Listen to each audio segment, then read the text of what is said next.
Of course. Yeah. Sorry, Todd. I told you I wasn't going to deal with this with these people. I know, and I think I told you specifically her that I wouldn't do this. Mm-hmm. Either I would leave or they could leave. Mm-hmm. And I'm getting there. I know. Okay, so Todd seems to some degree like a condescending husband who judges his wife's new career as a housewife and doesn't want anything to do with it and is like, ugh, this is just so stupid. But he also gets into the mess pretty quick under the guise of that. I couldn't stand Todd. The dynamic between them, it was off-putting to me. He comes across as someone that treats Bronwyn as more of a daughter. Like there's more of a parental type dynamic there than there is one of equals. The way that he's scolding her for her friend's behavior in the house was just really weird to me. Agree. Totally gross, like a misogynistic, paternalistic, condescending vibe. She literally physically goes like this when she's talking to him. She hunches over. She curls up and hunches over. And it's happened for more than one housewife when, you know, they're so sassy and confident in the girl context, in the context of their friends. And then they get to their husbands and they just crumple. It's so yucky because you see that they're like hiding their power. Hello and welcome to the Bravo Outsider Podcast. I'm your host, Craig Midwinter, and today I'm joined by Sandra Klowak. Sandra, we are talking about Real Housewives of New York and Real Housewives of Salt Lake City. What did you think of these two episodes? Is one of these more exciting? Where would you like to start? I definitely thought Salt Lake was more exciting. I found Okay, let's get into it. Let's get right into it. Okay. I'm ready. The husbands are getting involved this season on Salt Lake City, and I kind of like it. I don't know. What do you feel about that? I do, and it makes me think of sort of comparing how the different husbands on different franchises interact. Obviously, in the past, we've talked about New Jersey and how they're like full cast members. And other places, they're kind of in the background. And then like some on like New York, they pretty much don't exist at all. I guess there's a few exceptions, which I will talk about later. But I like them getting involved, but I have specific views on sort of the tone of that, how they're getting involved. Yeah. What do you think about the tone? One thing I hate is the sort of condescending attitude that we find in some of the franchises. That's why I really like how New Jersey does it, because they are like true equals, fully engaged in the drama. Like, you know, maybe there's the odd, a husband shouldn't act like that way to a woman, but I feel like they do anyway, and it's kind of accepted. So there's a couple things in this episode when I guess maybe it was last episode, the fight between Whitney and Lisa. And then Lisa goes right up to Justin and gets in his face and insults his wife. And then he, you know, claps back, whatever, as seems appropriate. And then she's mad and wants an apology because a man should never do that to a woman. Like, no, they're in it. Like, let's be equal here. So I find that annoying, that attitude that they're like both supposed to and not, and supposed to hold back. I don't know. What do you think? Yeah, I agree. I think in terms of Justin's response, he didn't seem like he was being like physically intimidating in any way, or at least that's what I took away from my watch in my memory of it. Yeah, I was not like, I don't think that Justin really owes Lisa Barlow an apology. I feel like Lisa even knows that. I feel like she's doing this to have some piece of leverage that she can hold over Whitney and Justin's head, being like, you never apologized to me for this when I was expecting an apology. You knew I was expecting an apology. It feels more like gameplay than her actually thinking that she needs an apology. I think that Lisa Barlow's edit that she's getting this season is really interesting because I feel like she's a bit of a fan favorite, or at least going into this, she was kind of a fan favorite, and she is getting a really bad edit. She's not doing herself any favors, and production's leaning into her as being this villain, and we're seeing her make a lot of kind of sloppy mistakes this season. I'm curious what your thoughts are on that. That's interesting. Okay, the first thing that came to mind is, as far as sort of cinematography, I keep thinking when I see Lisa, like I think she's maybe has a darker hair color, but every time I see her on screen, it feels like it's a high contrast, super like dark, like witchy vibes, which again comes up with this show a lot. And I was always like, am I imagining that? But just because you say that, I'm like, maybe I'm not imagining that. I don't know, but I don't know. But either way, or maybe I'm inferring from other types of editing choices. But I feel like even just the visuals on her always feel like super scary and awesome. I love it personally. Like I think she's like very powerful, and I love the vibe of that. But it kind of fits. She's kind of morphing into the Ring girl with the hair, like the straight hair down. She's gonna crawl out of the TV at us someday. Yeah. I love it. I love the supernatural themes that we see on this show. Just even if it's not so overt, like in some episodes, it just kind of who's the villain and how are they visually crafted. As far as her actions, I have to be honest, it might just be where I am at in life, but for all these shows, like I'm having a real hard time keeping track of who said what and like how legit any of it is. So I'm just going by my feeling here, and I really like Lisa, and I still think she's right. And that's really all I can say. I don't have like a deep analysis, but she's still my favorite, and she can do not she can do no wrong, but like I feel like she's just so confident and awesome, and she is going by some sort of code of Lisa that is like not inconsistent, and I feel like it's working. So I don't know if that's not a popular opinion, but I think she's doing great. Yeah, I think that it is one of the more interesting storylines, even though I think that she's clearly the villain. And I feel like my personal opinion is that she's in the wrong in most of these situations. That does kind of lead into one of the things about how this was presented. I thought that the choice to make it very clear that Bronwyn was the host of this trip was really fantastic, because we have even in the like lead up to this, when she invites Heather over into her house, hosts Heather for this apology, this is kind of the start of the trip. The unofficial start of the trip is whether or not Heather is going to be there, and Bronwyn is already hosting.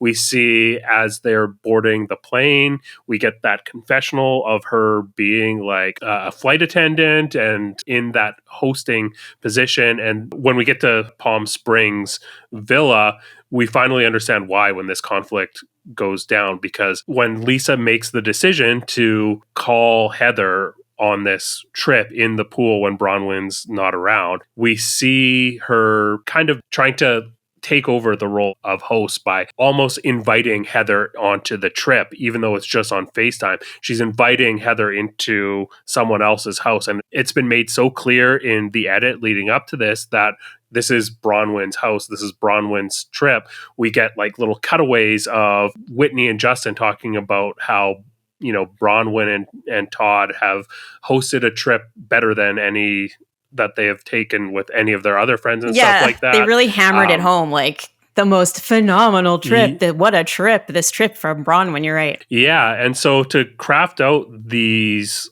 like boundaries around this trip, like to make it so clear, that gives Lisa, within the context of the story that's being told, it gives her a clear boundary that she is breaking here. And it really helps us understand why Bronwyn would be so upset by this. And yeah, I just thought that was such a great way to build up to this conflict, because you could have edited that in so many different ways. You could have made it seem like this was no big deal. You know, Bronwyn is delusional for getting upset at Lisa for making a FaceTime to Heather. Like, who cares? But they did such a good job of creating those boundaries within this story. They gave us so many context clues that it really, when she makes the call and we see her talking to Heather, it's very clear that she has broken those boundaries, and it makes Bronwyn's motivation for being upset so apparent. So true. And, you know, I forget, even though like I should know because I listen to you all the time. It's easy to forget how much we're being manipulated by the editors, right? If you're just passively watching these, and you make a very good point. So I want to rephrase what I said about Lisa. You're right. She was totally in the wrong. I just love her, and I think that was awesome that she did that. It's great for the show. She's an amazing character. That's what I meant. She's not right. She's just great. Yeah, no. I agree. I think like Lisa is a fantastic housewife to watch. I think she's just got a way about her that is really, really dynamic to watch. So then that brings us to Todd, or does it? Because I want to talk about Todd. Let's talk about Todd. Yeah, I want to talk about Todd too. What's your take on Todd? Okay, so Todd seems to some degree like a condescending husband who judges his wife's new career as a housewife and doesn't want anything to do with it and is like, ugh, this is just so stupid. But he also gets into the mess pretty quick under the guise of that. So I'm interested in your take on like, what's the truth about Todd? Because he really escalates the situation by he didn't quite threaten to kick them out when push came to shove, but even talking a big game about it. So I'm trying to figure out what's the core essence of Todd here in relationship to the show. What do you think? I couldn't stand Todd, and that made it an interesting episode to watch, to be clear. But I really disliked how Todd operated when he was talking with Bronwyn when she was upset in the kitchen and Whitney was there comforting her. The dynamic between them, it was off-putting to me. He comes across as someone that treats Bronwyn as more of a daughter, like there's more of a parental type dynamic there than there is one of equals. The way that he's scolding her for her friend's behavior in the house was just really weird to me. Like, that is not the way that I would ever imagine talking to my wife. Yeah. There was something really off-putting about that whole thing. And also the way that he interrupts the fight that is going on poolside, where he walks over, he's like, okay, let's settle down here, like really thinking that he's above everybody here, trying to cool things down. I love how Angie handled this. I thought that was a great mix of like dismissing him and also being like fun, not jeopardizing that relationship. And it was just like a really funny way to handle that. So I loved that. But the fact that he felt like he could go in and just be this parent that is being like, okay, let's stop fighting, girls, and really positioning himself in the way that he's talking above everybody else, I just did not like it at all. I totally agree. And it was funny in that moment in the pool because he's like, well, why don't we call Heather? Like, and so he goes in like, this is the thing where it seems disingenuous. He goes in to be like, okay, settle down, girls. This is immature. And then he's like, has a suggestion to again, escalate. Which was irrelevant because they just called her, but it's like, okay. But yeah, going back to the dynamic between the two of them, agree, totally gross, like a misogynistic, paternalistic, condescending vibe. She literally physically goes like this when she's talking to him. She hunches over. She curls up and hunches over. And it's icky to see that comparison. It's happened for more than one housewife when, you know, they're so sassy and confident in the girl context, in the context of their friends, and then they get to their husbands and they just crumple. You see that with Erica, with her older husband. And I don't know, like, I guess back in the day, Taylor, that was extra rough, the original Taylor marriage. So there's a few of those. And it's so yucky because you see that they're like hiding their power in that relationship or being forced to out of a dominance power thing. So yeah, very much agree. It actually put a huge dark cloud on the scene that we got of Bronwyn picking up Todd at the airport in all sorts of different costumes. Bronwyn's safe space when she's interacting with her husband is to make sure that she is not taken seriously at all. And like, he does not want to entertain her emotional perspective in a serious way at all. He doesn't want to think of her as a serious thing. And we see how dismissive he is in that scene that we got between them at lunch last episode. And then to see the way that he kind of scolds her when she's clearly upset and feeling slighted by her guests. He kind of dismisses Whitney, who's actually doing the comforting that we would expect to see out of a partner here. And yeah, I feel like he's bad news. It feels like we're getting something really real and dark here on camera. It is dark. It is. But interesting. Yeah. Did you have any quotes that stood out to you? Well, the first one was just at the very beginning when Lisa goes into the spa with Meredith and she's like, oh my God, you look so great. I'm like so casual. And she's wearing like a pink and white tasseled fur. So I guess like Bronwyn is really infiltrating the like the bar on what casual means. I definitely liked Bronwyn's quote when she was fighting with Lisa saying like, whenever it suits you or whatever the context was, like, I am expected to ride your dick like it's my job. I thought that was a nice. Yeah.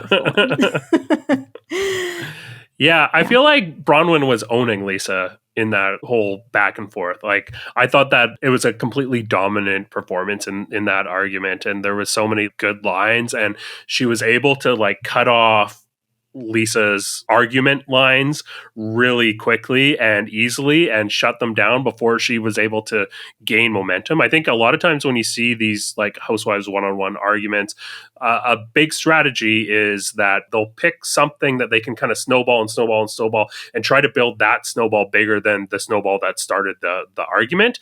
And I think Bronwyn did a great job of cutting those lines of thought off before they could snowball and like keeping it at the core about this issue with Heather. Yeah, I thought that she did a fantastic job. I am wondering what housewife show she was on before this, because it feels like she's got 3 seasons under her belt already. Yeah, she is good. She's a great addition. Did you have any quotes? What stood out to you? I have one more quote. Oh yeah, let's hear it. It's just the one where Lisa says, I think it's too fresh in Italy. I don't like the food. Very Lisa. Yeah. Very unique perspective. There was a quote in a confessional that stood out to me. When Angie, I think it was talking about how if someone did this on Lisa's trip to Lisa, referring to like FaceTiming her enemy, then Lisa would be absolutely pissed about it. And the fact that Lisa is trying to make it seem like this is no big deal, it's just a FaceTime. I think Angie's spot on. I think that's a great read. I think Angie has been having some great reads. Like we got the read of Heather last episode regarding Heather's motivations, and I think this is just another really great read on how Lisa would react. Totally. Anything stand out in terms of strategy? I kind of feel like we covered a lot of it with the Lisa calling Heather. Interesting strategy. Good show.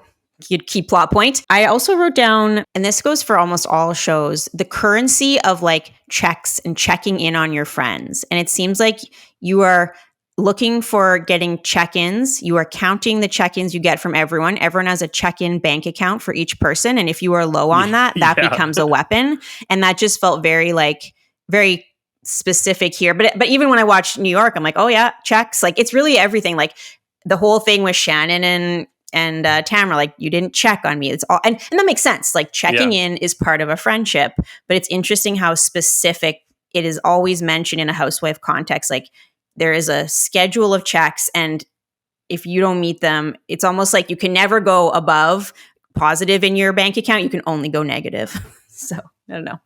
So I guess that's the kind of strategy is using that. And I think Whitney like checking in immediately with Bronwyn was great. I've seen over the past few episodes, Whitney is really putting in a lot of work with Bronwyn, and it feels like it's like paying off. Bronwyn is really warming to Whitney. This divide that Whitney is trying to create between Lisa and basically everyone except for Meredith is really starting to work. The fact that Lisa might be kicked off this cast trip, that is something that we don't really see very, very often. And so the fact that we've got to this point, I think a lot of this is because of the work that Whitney has put in with Bronwyn and the way that this relationship basically collapsed over the course of 24 hours between Lisa and Bronwyn. I think a lot of that has to do with the fact that Whitney has made Bronwyn feel like she's got allies here. She's got an ally that she can rely on. She doesn't need Lisa the way that she did earlier in this season when we see, that conversation that we got between Bronwyn and Lisa, where they're talking about Bronwyn's daughter and Lisa knowing the family. Like that was like the height of how close we have seen Lisa and Bronwyn. And to think that that was only like 2 or 3 episodes ago, and now they're basically mortal enemies, that says a lot about how secure Bronwyn feels with the other women, especially Whitney, and to another extent, Angie. Yeah, you're right. And it's low key, but she's doing her work, like you said, kind of under the radar. What do you think about this? It seems like it became clear on this trip, maybe not before that, but it's almost like 2 teams, right? And you can kind of see that happening in New York as well. How do we feel about that?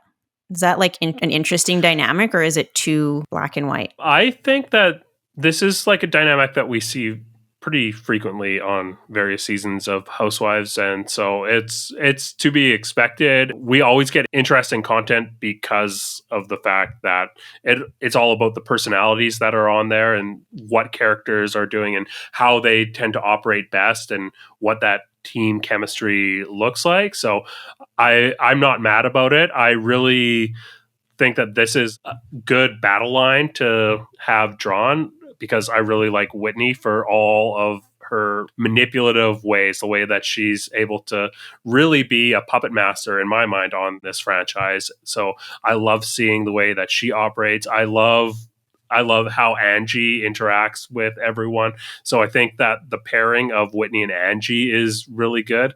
I think we saw a really great example of how they're able to complement each other this episode, because Whitney was able to put in the work that she's doing behind the scenes in order to build her relationship with Bronwyn and try to undermine Lisa. And Angie is there kind of diffusing things by pouring Vita tequila, specifically Vita tequila shots for everyone as a bit of an olive branch, and be kind of the funny deflection when Todd is trying to insert himself into the conflict. And yeah, I think that they do a really good job of complementing each other, because Angie, one of her greatest strengths, I think, is she's really disarming. I think she does a great job of, even though she's kind of at a low point in her relationship with Lisa, she's making the choice to bring out the Vita tequila specifically because she knows that that is what is going to play well with Lisa. Just a fun strategic move on her part there. Totally.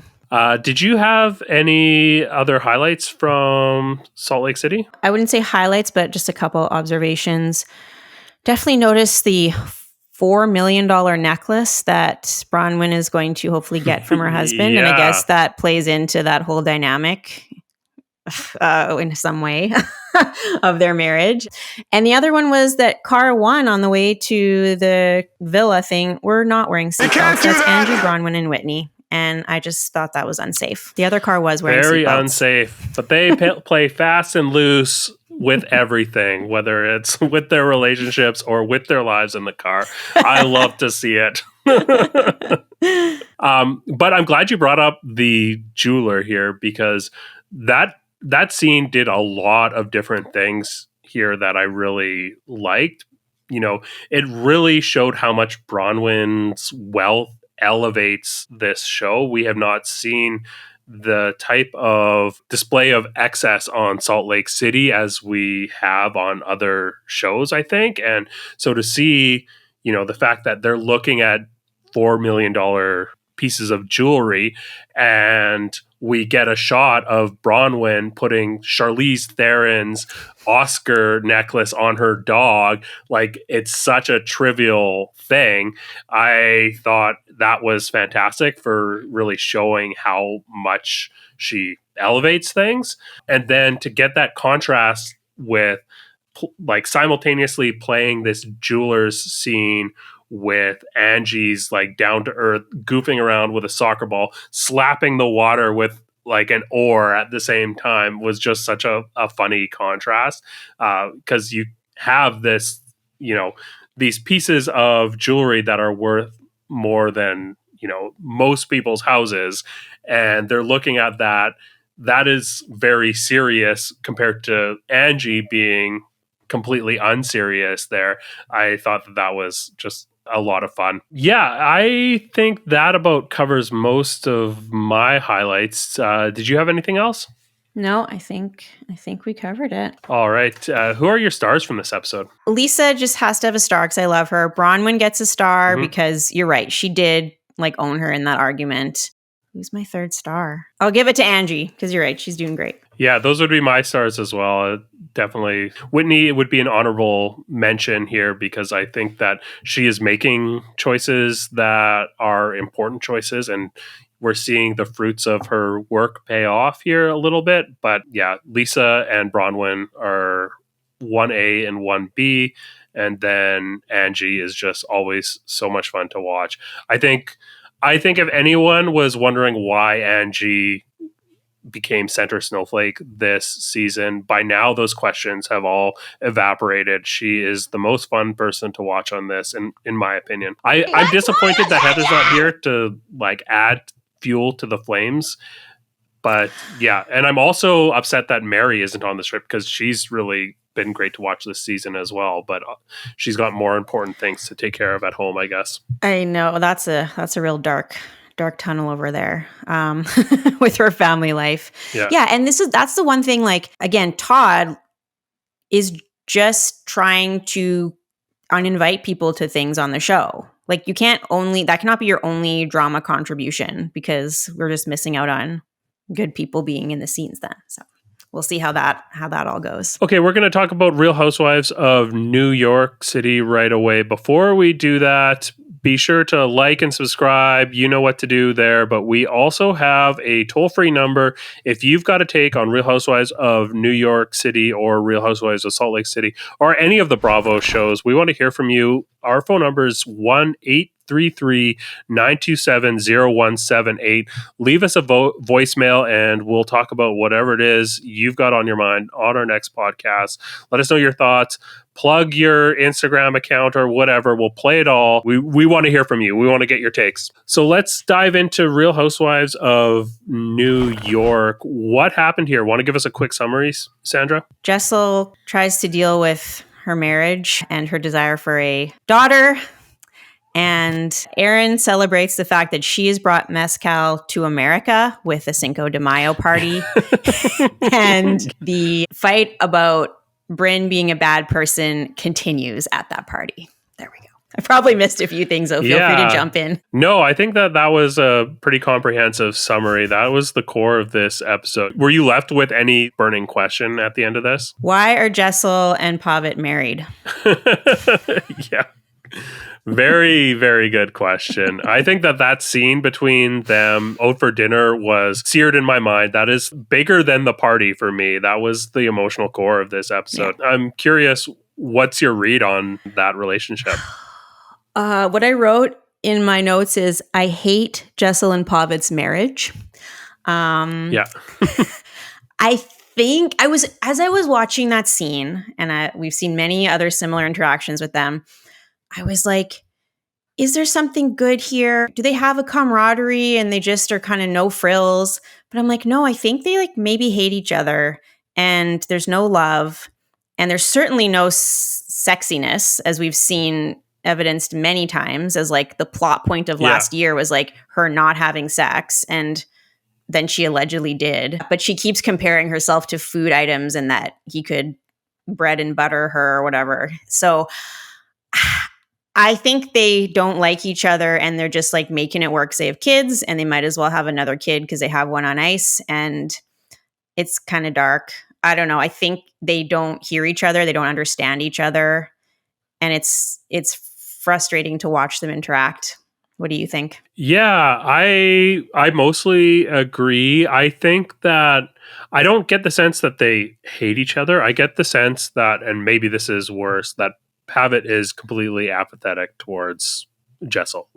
He does not care about her, and that she desperately wants love and a connection from him. It does seem like Jessel really just lays herself out there and is looking for some sort of connection, putting the work in to try to improve their communication. She's really trying to have honest conversations with him about how she's feeling constantly. We've seen that so many times. And Pavitt just sits there with, I don't know what to do with my hands energy, and is just really uptight and awkward and deflecting everything that comes his way.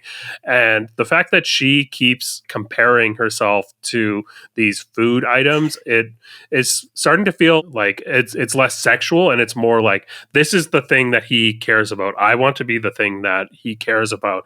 And it's kind of painful to watch. I agree. I hate watching their marriage. I feel like Jessel, it seems like she's actually trying to put the work in, and Pavitt is doing everything that he can to undermine that. I hate to watch it. I love to watch it, and I hate to watch it. Yeah.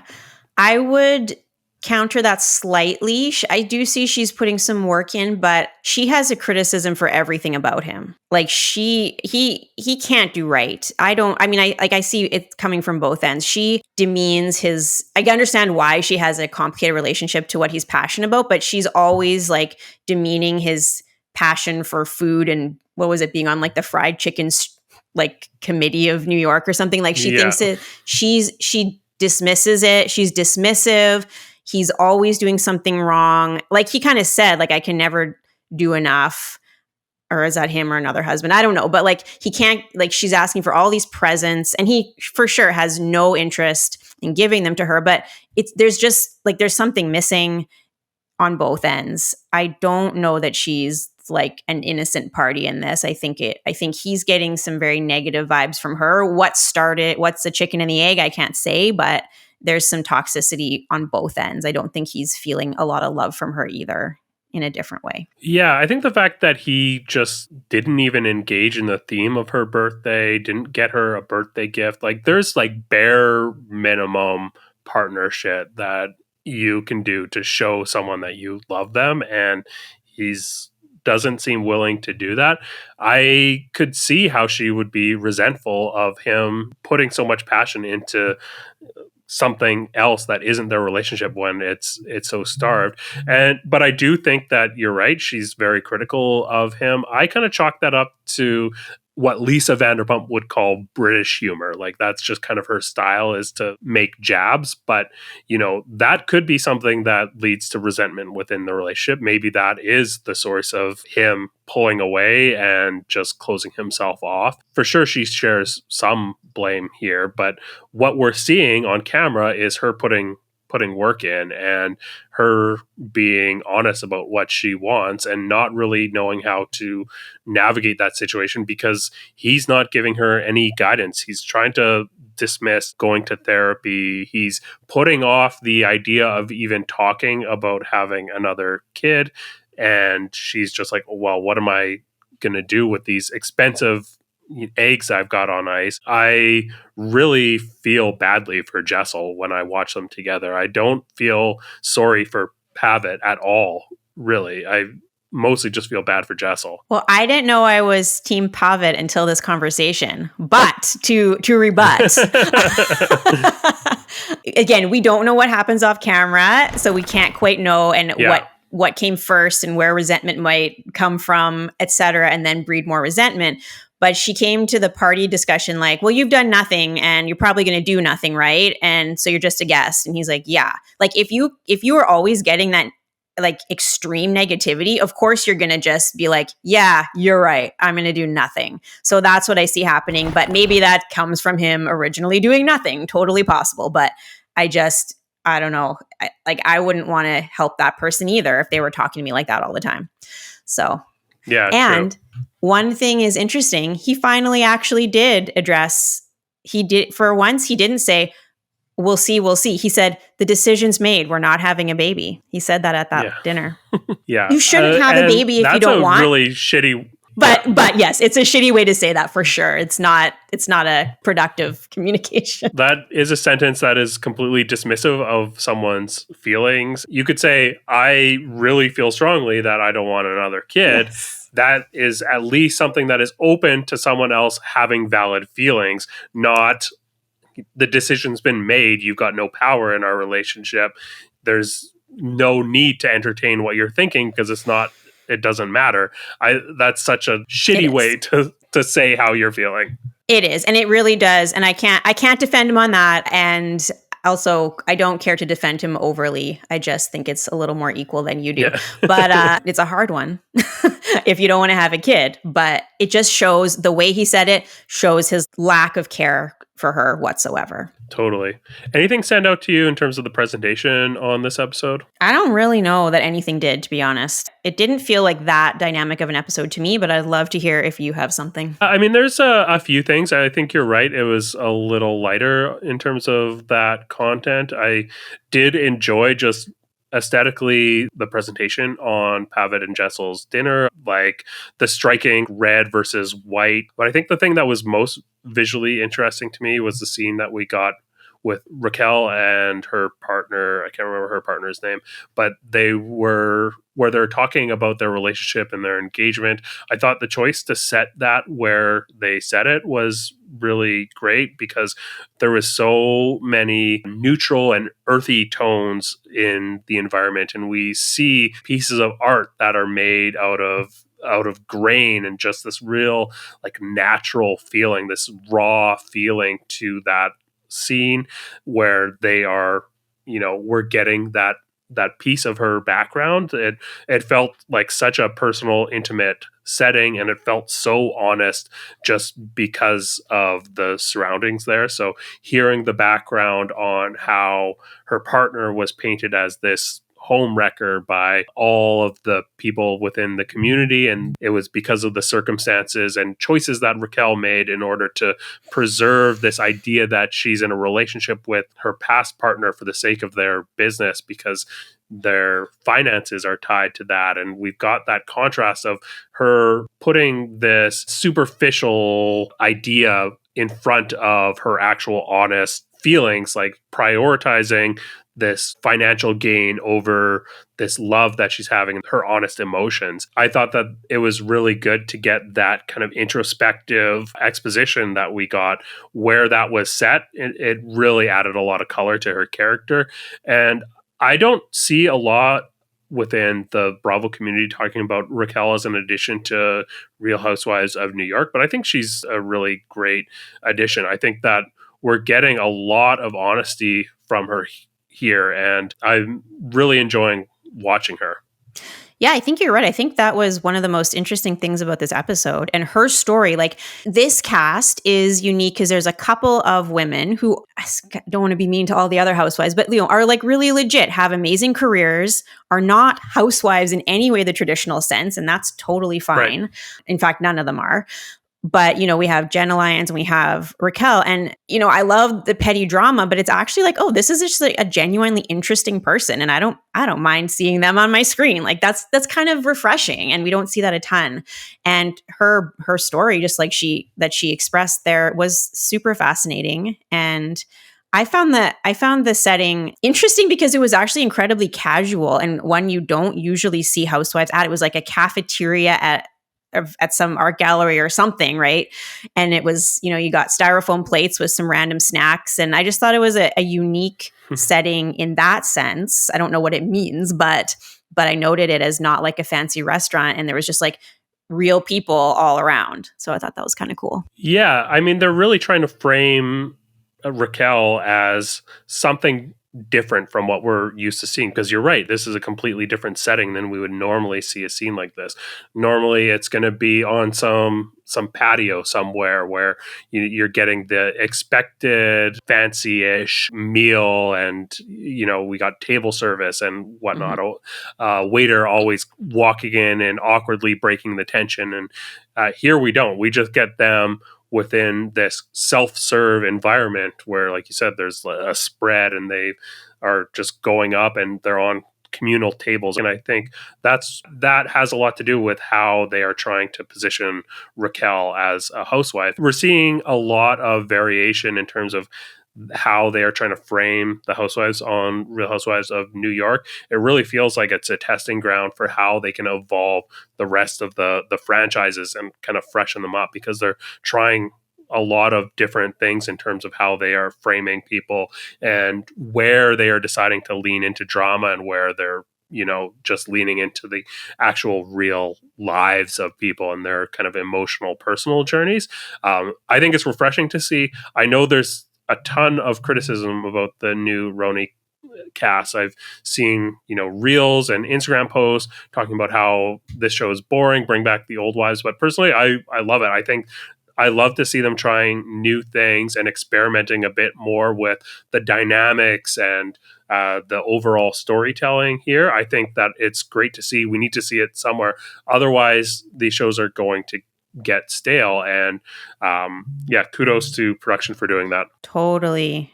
Yeah. Did you have a quote that stood out to you? Yeah, Jessel to Pavitt, you're like a leprechaun. I don't even remember why she said that. But leprechauns are a hybrid of a leprechaun and a unicorn, I can only imagine. So even less real. Not even real in the standard fantasy canon. There you go. That was her point. How about you? Yeah, there was a lot here. I think the conversation between Jessel and her mom was also pretty interesting when she's talking about her desire to have kids. And she's like, yeah, I know it would be difficult. I know I would need to get a night nanny and then another nanny, so removed from the realities of everyone. I really liked that. I also liked when Aaron at the beginning of this party says this party needs to be perfect for our investors, and then immediately goes beelines it over to Uba and Sai to fire them up about Bryn to induce conflict. I thought that was really funny. That's so classic. Again, here's an example. All the time. I know. This is my event, everyone. My event has to be pristine, and then Here's an example of Erin just putting the work in here and really kind of an underrated housewife, as I was saying last episode, because she's just going and stoking the fires. She's reactive. She's making sure that there's conflict going on. And yeah, I love that from her. On that point, so at the party, this all comes to a head yet again at this little table, which I like the setting of that too. They're all sitting at a little U-shaped table, all crunched right in. I just thought that was an interesting setup. High tension. Uba's back on the attack, back on her hamster wheel, which I'm starting to feel. And I want your opinion on this. I love the most petty drama on these shows, but I'm almost starting to get to this Bryn problem. This episode of it has been tapped out. And I'm wondering your thought on that. It kind of just feels like we're seeing the same episode again and again. And I don't know. What do you think? Yeah, I think Uba is really actually hurt by Bryn implying that she's going to get an angry black woman edit. And I think that is completely valid. Those are valid feelings. It's shitty to characterize someone as an angry black woman. I think the fact that this happened off camera, we don't know how exactly it was framed. I think that it makes sense that Uba is really actually mad about this, and it feels like that's why she's not letting it go. At the same time, I feel like it hasn't been fully addressed yet. I feel like Uba and Bryn have not been able to actually get past this. I don't think that they have been able to really get to the core of this and resolve it at all. Yeah, I don't know if I feel resolved, but I feel like it's not quite moving forward. We're just having the same scene. Yeah, you're right. Even when they had resolved it at that trip, when they were recapping their resolution, they just had the fight again.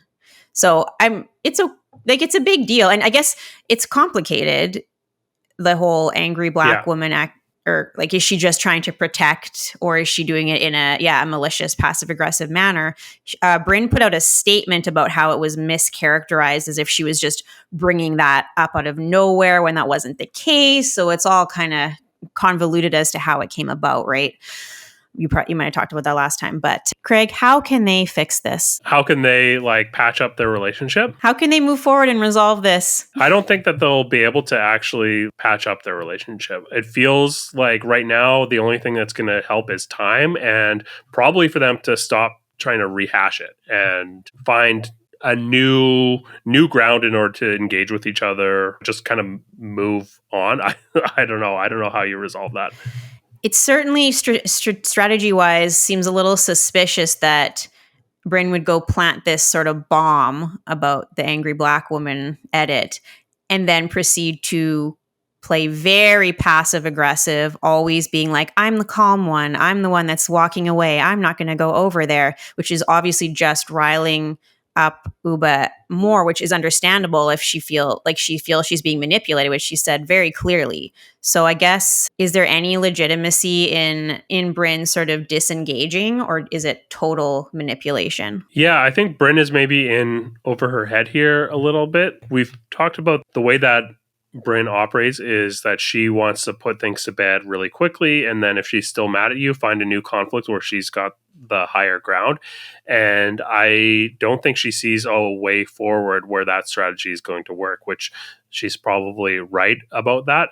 I just think she doesn't know what to do, and that's why she's avoiding interacting and falling back on her default of like, oh, I'm going to go flirt with a dad and that is going to kind of be my thing. But the way that this edit has shaped up, and because of her action so far, it's not landing as this cute, quirky little bit. It's landing for what it actually is. It's her refusing to engage with the mess that she's created.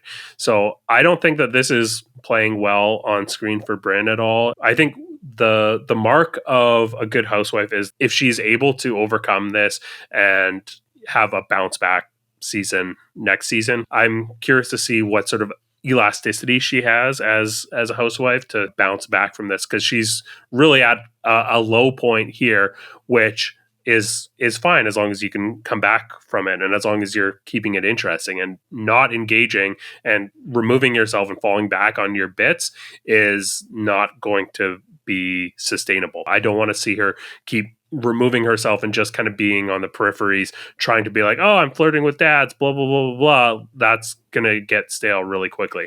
It was funny here because it was Aaron's actual dad, and Aaron is obviously a very reactive person, and it really got under her skin. So in this case, it was funny, but I think that's not something that she's going to be able to continue to do. Yeah, it was funny and I'll accept it, but it was pretty far on the cringe meter, like even compared to previous times. Like, it looked so fake. It was so like just her little coquettish giggles were like, they looked so put on. It was like just so extreme. I mean, so yeah.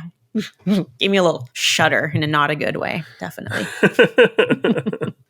Anything stand out in terms of strategy here for you? I mean, I think pretty much I feel like we just covered most of it. But to contrast the two new people, Rebecca is giving us 0, and it's pretty much like she's not on the show. I guess is she holding an apple or no? No, she's not. I didn't think so, because I guess she was kind of like, they try them out, right? And they see what sticks, and she's a no. Yeah, she's a no for sure. Yeah, I don't know if there's much else to say. It's just kind of like funny when you see her. You're like, oh, her. Yeah. And I guess Bryn had an interview. It was like, she's so boring. It's like, yeah. I think it was Bryn, whoever it was. She's very boring. Yeah. And if she would talk about being a Scientologist. Bryn started out trying to help her. Yeah, exactly. But she just wouldn't do it. So it's like, okay. Whatever. What about you, strategy-wise? Yeah, in terms of strategy for me, I think one of the things, it wasn't really super evident on this episode, but I think that the way that Jenna is operating, I think she's doing a great job of keeping herself on top and not getting dragged down.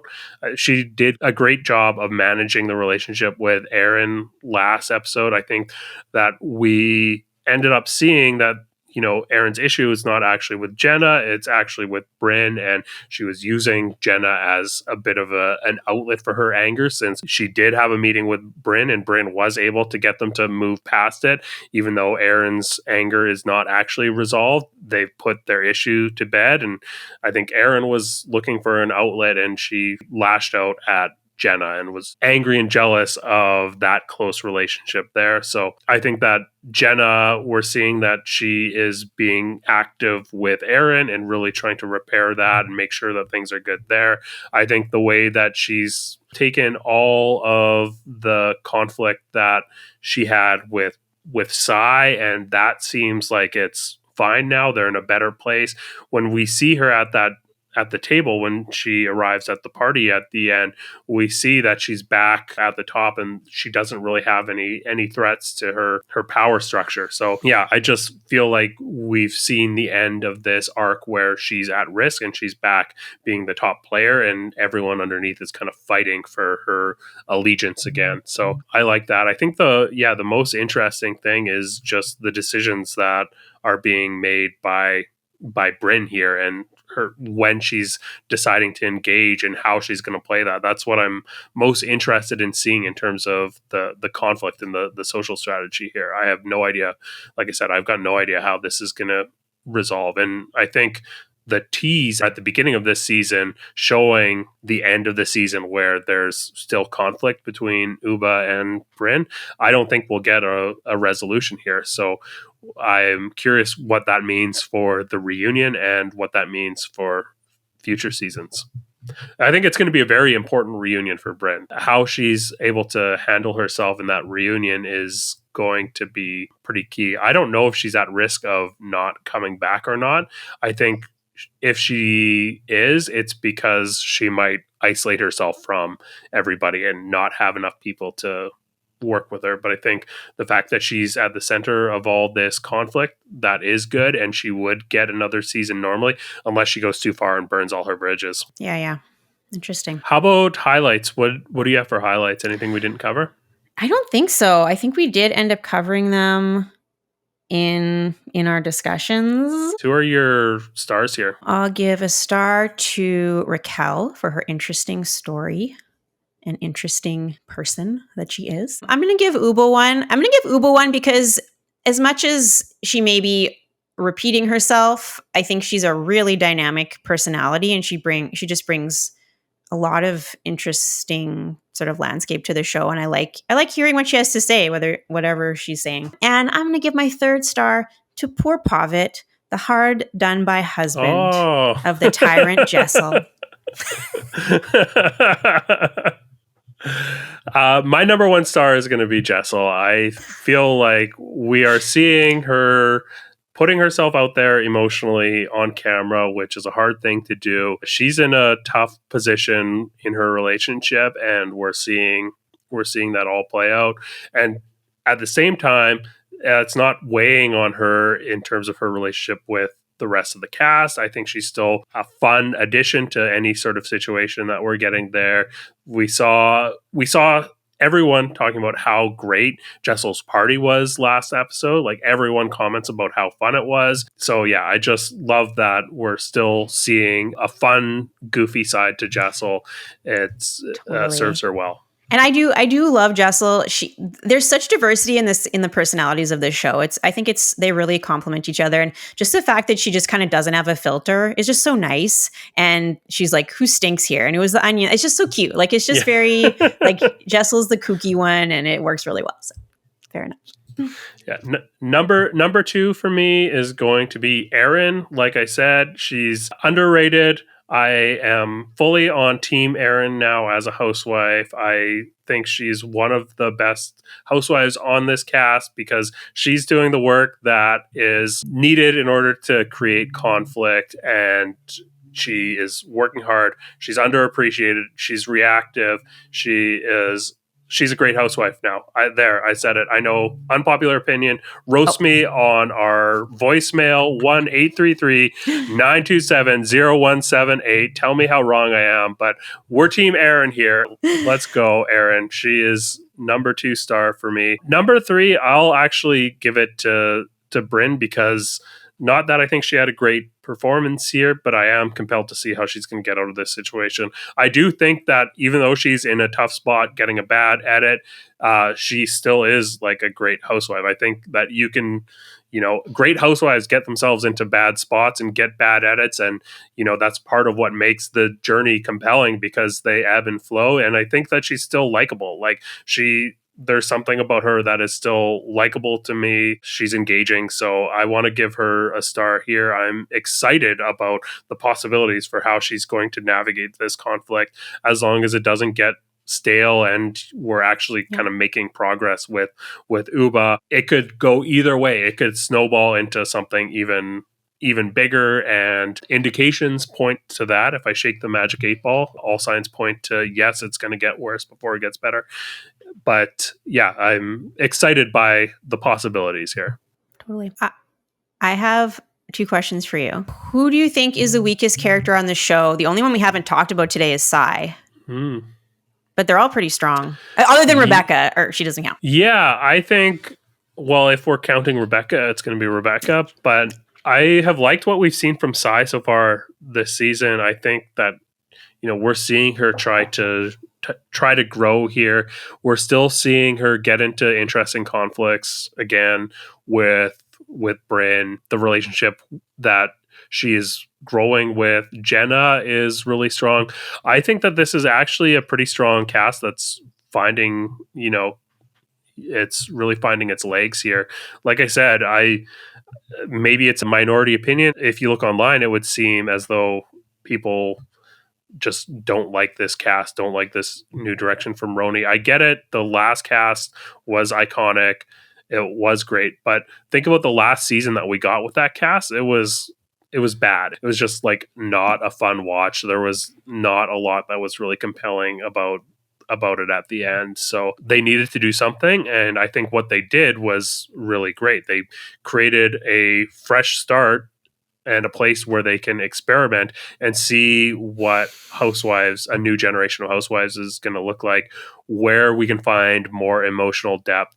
I think one of the problems with the previous Roni cast was the fact they were all so aware. They had these almost like caricatures that they were playing out. Luann and Ramona are these big characters, and then Sonia, big characters that they needed to really lean into. It was bordering on becoming inauthentic. And I think we have taken that all away, and we're back to getting like a really raw show and really authentic people on here. And it's working for me because I do think that this is a great cast. So I'm excited about Roni. But how about you? Who do you think the weak link is? I agree. It's all like, they're all good. And I totally agree that this is so refreshing, and I think they've done a great job. And I'm surprised. I'm out of the loop, so I'm surprised to hear it's so hated. But I know this is a bit of a silly question because obviously Bravo's not going to rebrand and go away from the Housewives title. But like, do you think it matters that we've gone so far from the original that almost none of these women across all the franchises, like a small fraction, are actually housewives? And even so far in this newest cast that's most, I guess, progressive or modern, we've got gay people that are like titans in their own career. Like, there's no way you could call Jenna Lyons and Raquel, like whatever her last name is, like housewives. Do you think that matters at all? I don't know, Mike, if that's even a question. Yeah, I don't think it matters anymore, because I think that the word housewife in this context has completely changed meanings. Like, when people within the fandom talk about housewives, they're not attributing any of those traits that we think of when we think of the word housewife in a traditional sense. So I think that the vocabulary has kind of evolved separately from the traditional meaning. So I don't know that it really matters. I think there's enough cachet in the brand housewives Absolutely. that they can't ditch it and no, I don't rebrand, actually really, think now. I don't actually think they'll ditch it. So it's more just a theoretical question about, or just observing that fact. I think that about does it. Sandra, do you want to let everyone know where they can find you? Yes, I am on Instagram at Corporeal Curios. Awesome. And you can find me at chess.com, Craig J. Midwinter. No one has added me yet, so challenge me to a chess fight. But you can let us know what your take is on anything that's going on Bravo, at our hotline. Leave us a message, 1-833-927-0178. Leave us a message. Tell us where we can find you. If you want to get all of our viewers and listeners out there to send you hate mail, you can fire them up by saying you're Team Teresa or Team Melissa. Yeah, or Team get people Pavitt. mad. Get us mad. Yeah, Team Pavitt. We want to hear from Team Pavitt. Again, that number is 1-833-927-0178. It'll be at the bottom of our screen and in our show notes. Until next week, keep on wifing.